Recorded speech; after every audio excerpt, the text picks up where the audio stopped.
서우의 단상을 시작하겠습니다. 포스트 휴먼 시대 요한복음 읽기 네 번째 강의입니다. 오늘은 요한복음 2장 13절로 22절에 기록된 성전 병화 사건과 그 사건에서 예수께서 왜 채찍을 드셨는지를 새롭게 읽는 강의를 진행하도록 하겠습니다. 요한복음 1장과 2장의 기록을 역사적 문맥에 따라서 사건의 흐름을 구성해 보면 이렇습니다.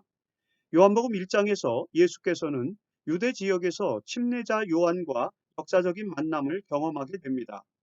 예수보다 먼저 메시아 운동을 전개하던 침례자 요한은 예수가 메시아이며 유대교 신앙에서 구원의 상징이던 하나님의 어린 양임을 증언합니다.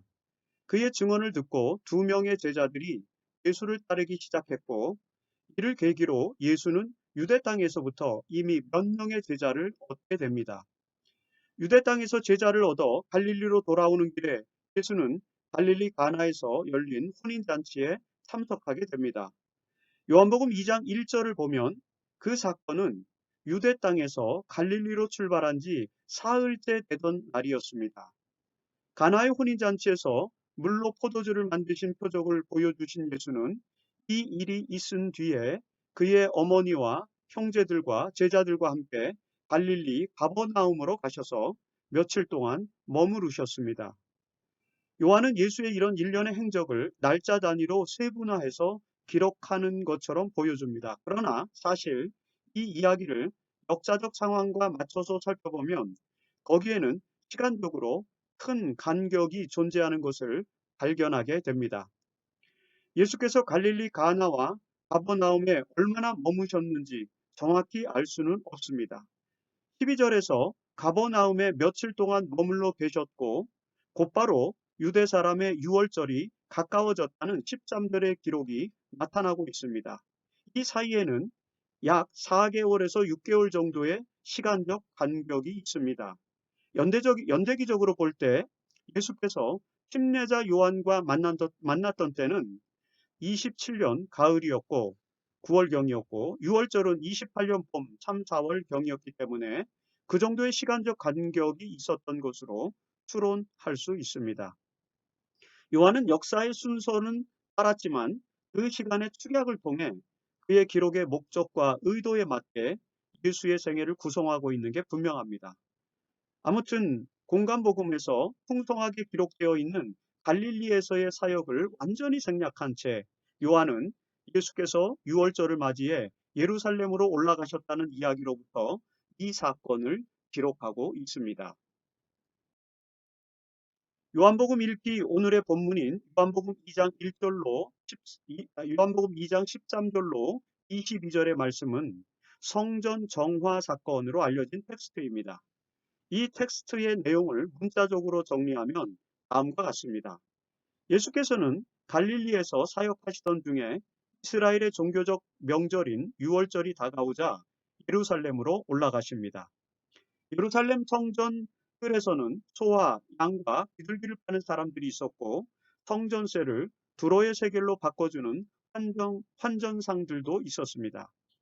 이 모습을 보시고 예수께서는 노끈으로 채찍을 만드신 후 소와 양과 판매원들을 성전에서 내쫓으시고 환전상들의 돈을 쏟아버리시고 좌판대를 엎어버리셨습니다.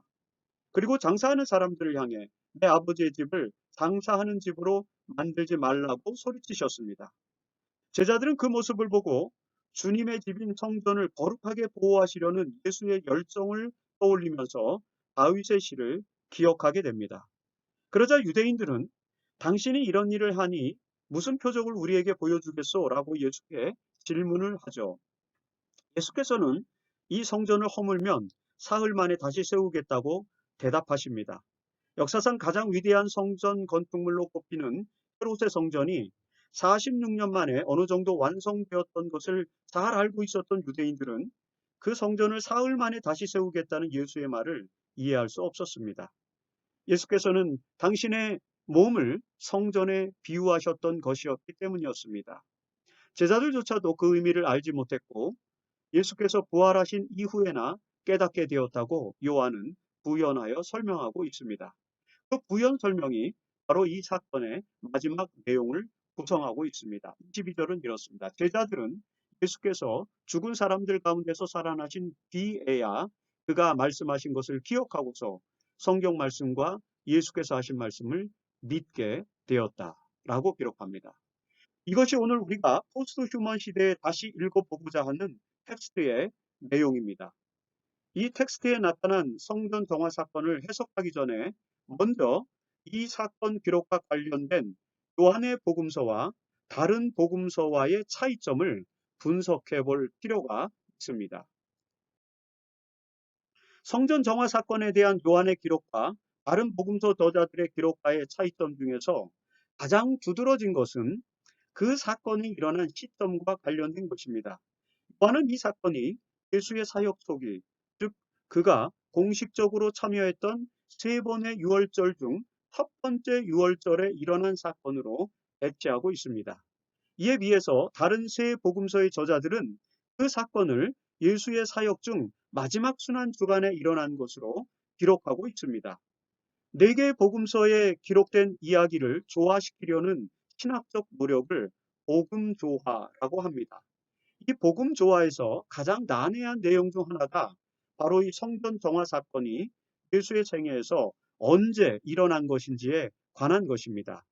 요한복음과 공관복음에 나타난 기록상의 차이를 해결하기 위해서 성경학자들은 성전 정화 사건이 두 번 일어났다고 정리합니다. 예수께서는 사역 초기에 한 번, 그리고 순환주간에 다시 한 번 성전을 정화시켰다는 것이죠. 이에 따르면 요한은 사역 초기의 사건을 기록한 것이고, 마태와 마가와 누가는 예수의 사역 중에서 마지막 순환주간에 일어난 두 번째 성전 정결 사건을 기록한 것이라고 설명할 수 있습니다. 이것은 충분히 가능한 설명입니다.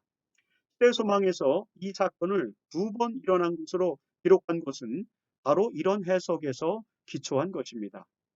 그럼에도 불구하고 기록의 유사성 때문에 현대학자들은 이 사건이 예수의 사역 말기에 한 번 일어난 것으로 받아들입니다. 만일에 이런 해석을 고려한다면 요한이 이 사건을 예수의 사역 초기 사건으로 기록한 이유가 무엇이었는지를 고려함으로써 이 복음도와 문제를 해결할 수 있을 것입니다. 그리고 그 의도는 갈릴리 가나의 혼인잔치 사건을 예수의 첫 번째 사역으로 배치시킨 요한의 문학적인 의도와 같은 것으로 이해할 수 있습니다. 다시 말해서 요한은 예수의 신적 정체성을 설명하기 위해서 갈릴리 가나의 혼인잔치 사건에 이어서 성전 정화 사건을 재배치시켰다는 것입니다. 이렇게 함으로써 하나님의 아들이신 예수가 사역 초기부터 유대 종교 지도자들로부터 적대적인 존재가 되었고, 그것이 결국 예수를 십자가에 못 박는 결과로 이어졌다는 것을 드러내고자 한 것이 바로 요한의 문학적 의도였다는 것으로 해석하는 것입니다. 대부분의 학자들은 이 해석에 따라서 요한이 성전 정화 사건을 예수의 사역 초기에 배치하고 있다고 설명합니다. 이번 해석이 역사적 팩트에 근거한 것이라고 단정할 수는 없습니다. 다만 우리는 요한이 다른 복음서의 기록과 차별화된 내용을 기록하고 있다는 사실에 집중할 필요가 있습니다. 아울러 요한의 저술 의도를 고려한다면 요한이 왜 성전 정화 이야기를 예수의 사역 초기의 사건으로 기록했는지 이해할 수 있습니다. 요한의 기록 의도와 목적은 성전 정화 사건 내러티브 속에서 어느 정도 나타나고 있습니다. 그 내용을 분석하면서 이 이야기에 담긴 의미를 살펴보도록 하겠습니다. 먼저 요한이 이 사건을 예수의 첫 번째 예루살렘 방문에서 일어난 것으로 기록할 수 있었던 것은 예수의 사역 기간에 대한 그의 역사적 이해에서 기인하게 되는 것입니다. 공간복음서는 예수의 이야기를 지리적으로 배치시켰기 때문에 예수의 예루살렘 방문이 마지막 순환 주간에 단 한 차례 이루어진 것으로 기록하고 있는 것입니다. 그러나 요한은 예수께서 사역 기간 중에 유월절을 4번 맞이했고 그중 3번의 유월절에 예루살렘을 방문한 것으로 기록하고 있습니다. 요한복음 2장은 예수의 첫 번째 예루살렘 유월절 축제 참여를 기록하고 있습니다. 이후 요한복음 5장에서 두 번째 유월절 참여가 기록되어 있으며 요한복음 6장에서 세 번째 유월절에는 예루살렘으로 가시지 아니하고 갈릴리에 머무셨다고 기록하고 있습니다. 그리고 요한복음 13장 이후에서 네 번째 유월절 축제에 참여해서 순환 주간을 보내시고 십자가에 못 박히셨다고 기록하고 있습니다.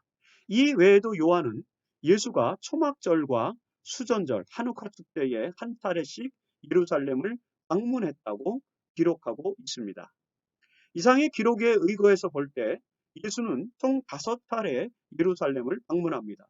그 중에 4번의 유월절 중 3번의 방문이 있었는데 요한은 예수의 성전 정결 사건이 첫 번째 유월절 방문에서 발생했다고 기록하는 것입니다. 그 이유는 요한복음 1장의 로고스 담론이나 요한복음 2장의 갈릴리 가나의 혼인잔치의 기록만큼이나 분명하게 이 사건을 저술 의도와 연관시키기 위한 것이었음을 우리는 알아야 합니다.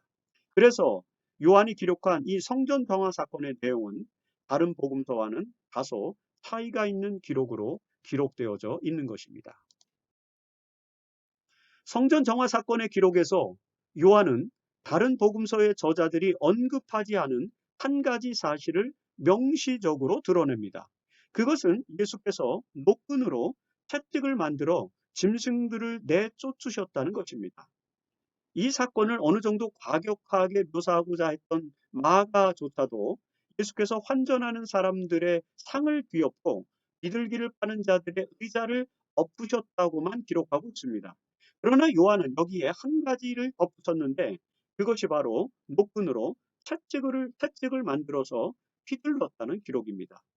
요한은 분노하시는 예수의 모습을 가장 과격하게 묘사하고 있다고 볼 수 있습니다. 이런 예수의 모습은 평소 사랑과 자비를 가르친 그분의 모습과는 거리가 먼 것입니다. 분노하시는 예수님의 모습은 오늘 우리에게는 낯선 풍경임에 틀림없습니다. 그러나 1세기 유대 사회에서 선지자들의 활동 속에서 정의로운 분노는 그리 낯선 것이 아니었습니다. 다만 우리가 이 이야기에서 왜 예수께서 그토록 분노하셨는가 하는 점만큼은 이해할 필요가 있습니다. 자비의 실천가이셨던 예수를 이토록 분노하게 만든 요인은 무엇이었을까요? 그것이 단지 유대의 종교 지도자들이 성전에서 매매를 하고 환전을 했기 때문이었을까요? 텍스트 상으로만 보면 우리는 그렇게 생각할 수 있습니다. 요한은 예수께서 내 아버지의 집을 장사하는 집으로 만들지 말라라고 말씀하셨다고 기록하고 있기 때문입니다.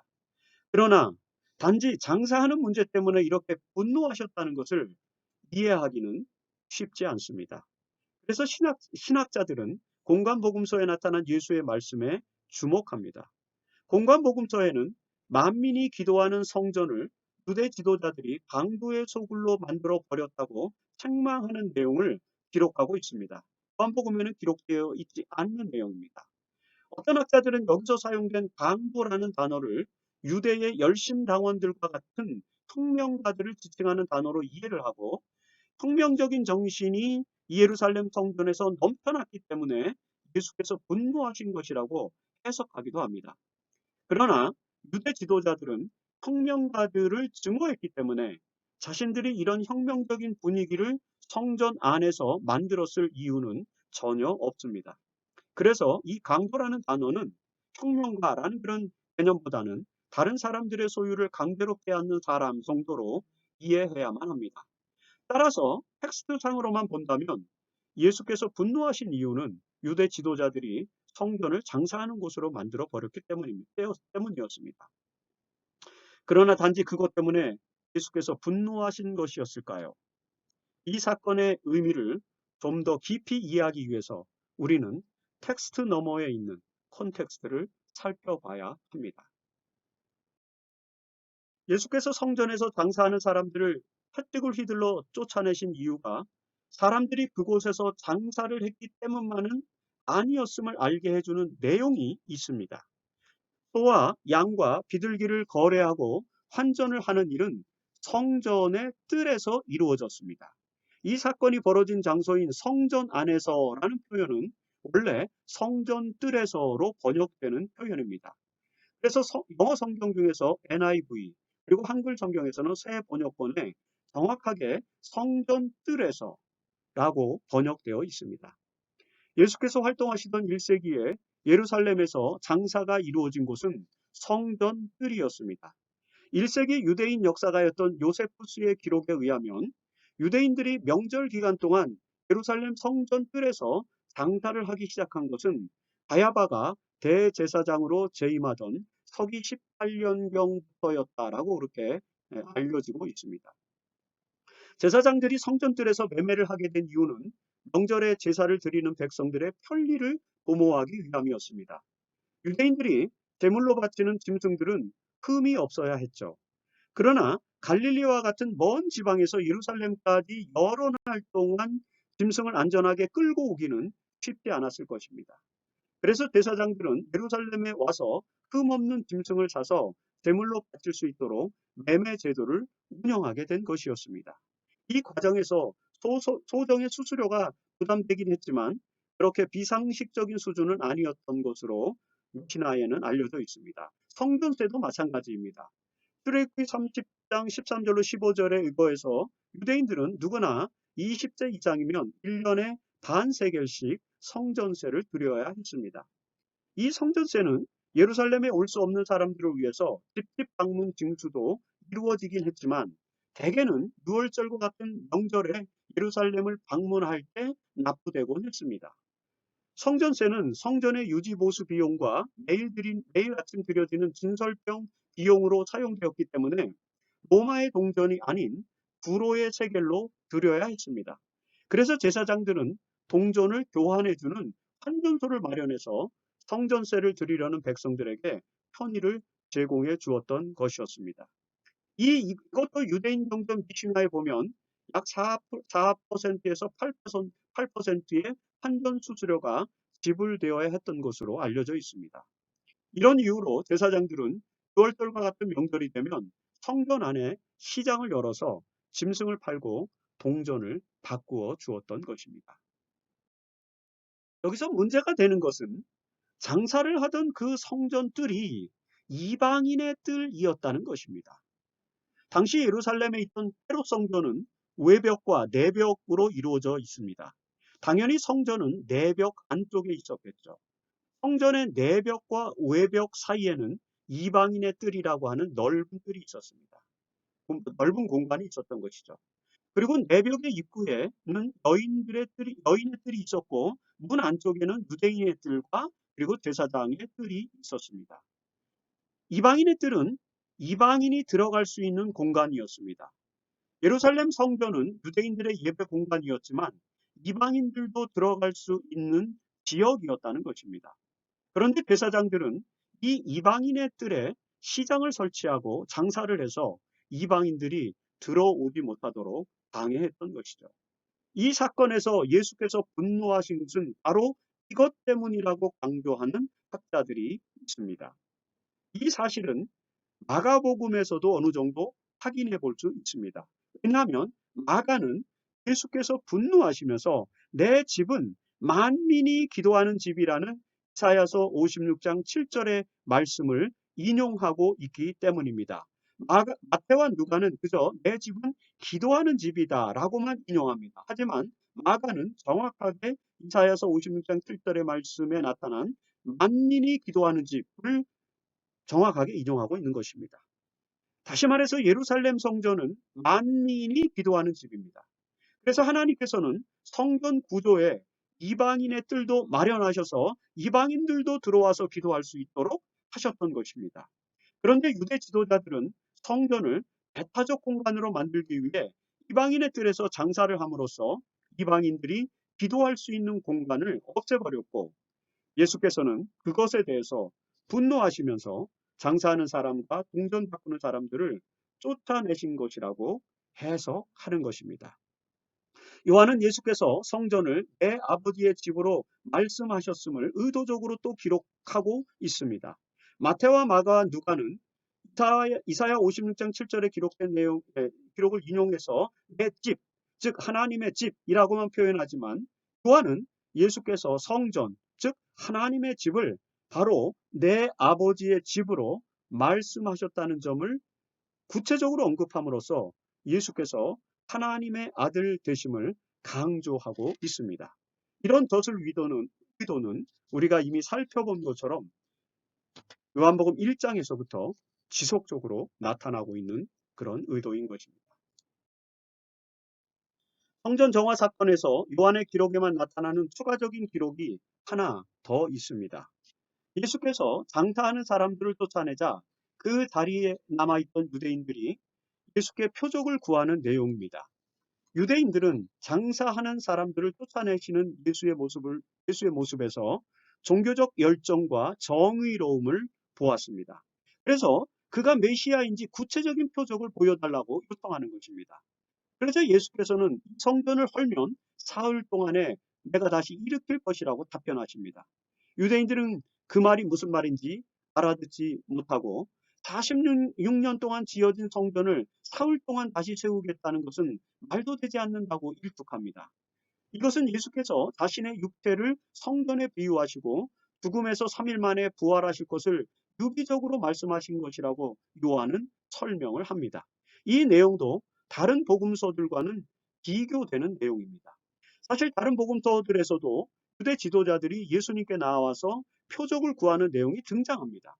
그때 예수께서는 요나의 표적밖에 보여줄 것이 없다고 말씀하셨다고 다른 복음서들은 기록합니다.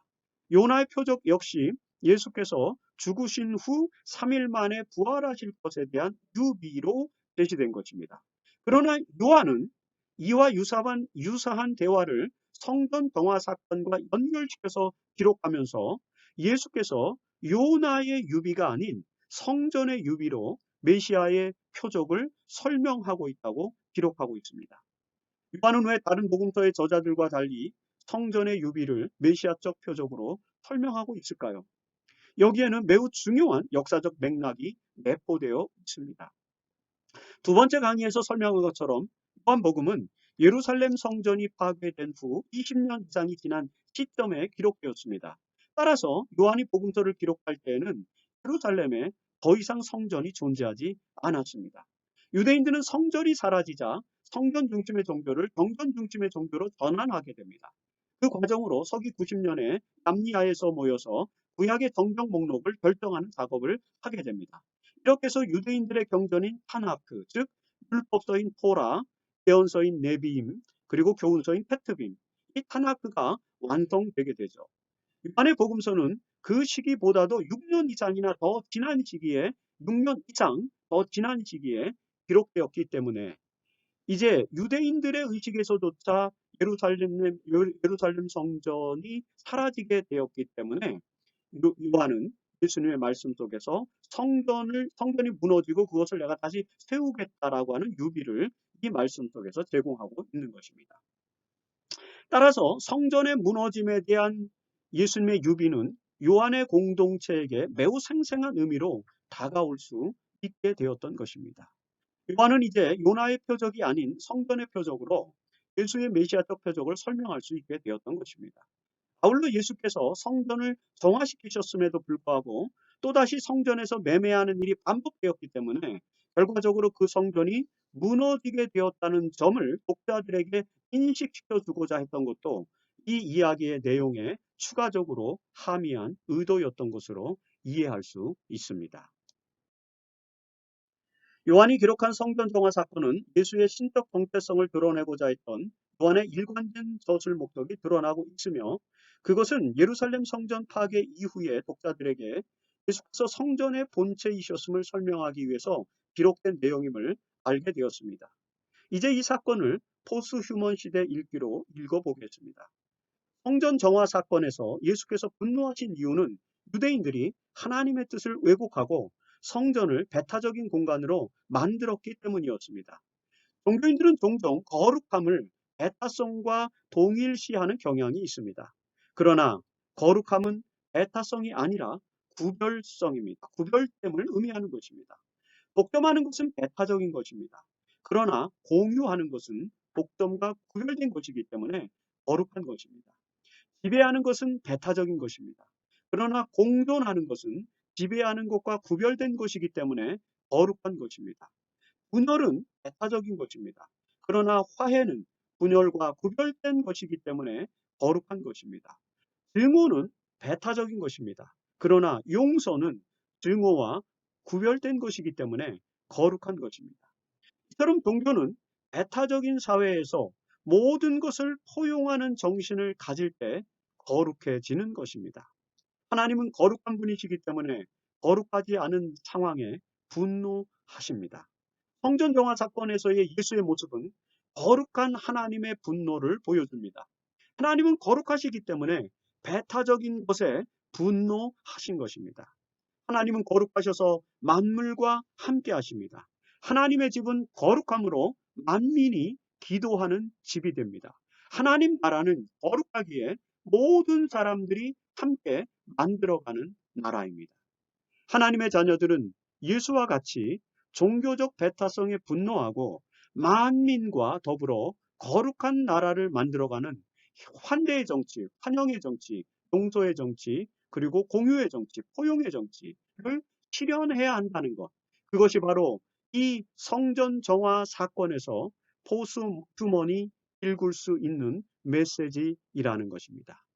이것이 예수께서 굳이 채찍을 휘두르면서까지 성전을 정화시킨 사건에서 우리가 오늘 포스휴먼 시대를 사는 오늘 우리가 읽어야 하는 의미라는 사실을 기억하면서 오늘 말씀을 마음속에 새기게 되시기를 바라고 요한복음 2장 13절로 22절의 말씀의 의미를 기억해 주기를 간절히 바라면서 강의를 마치겠습니다.